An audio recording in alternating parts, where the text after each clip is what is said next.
Penuntun Saat Teduh Sinode Gereja Kristen Jakarta, Minggu 5 September 2021. Mengalahkan Injil palsu. Galatia pasal 1 ayat 6-12. Aku heran bahwa kamu begitu lekas berbalik daripada Dia yang oleh kasih karunia Kristus telah memanggil kamu dan mengikuti suatu Injil lain yang sebenarnya bukan Injil. Hanya ada orang yang mengacaukan kamu dan yang bermaksud untuk memutarbalikkan Injil Kristus. Tetapi sekalipun kami atau seorang malaikat dari sorga yang memberitakan kepada kamu suatu Injil yang berbeda dengan Injil yang telah kami beritakan kepadamu, terkutuklah dia.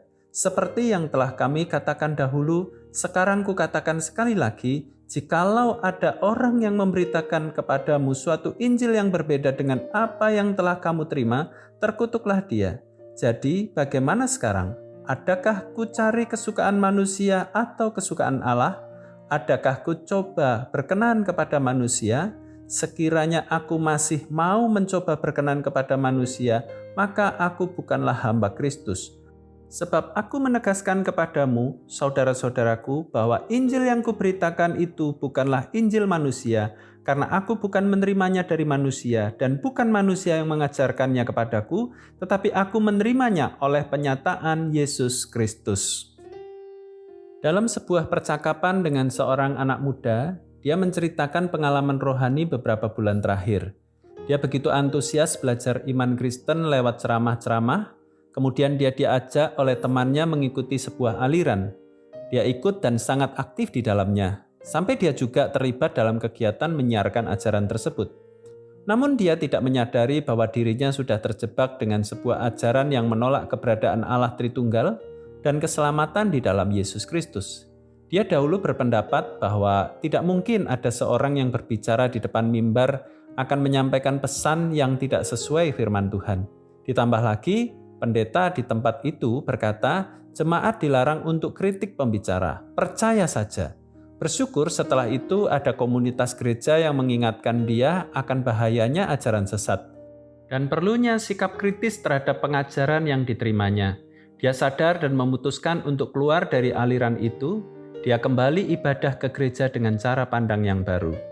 Pada nas renungan ini, Paulus menegur dan mengingatkan jemaat Galatia. Paulus tidak habis pikir sekaligus menyayangkan respon jemaat Galatia, sebab mereka begitu mudah terbuai untuk mengikuti Injil lain. Sebenarnya itu bukan Injil Kristus. Paulus ingin jemaat Galatia bertumbuh, bersikap kritis, setia kepada keyakinan yang murni, dan dapat mengalahkan Injil palsu.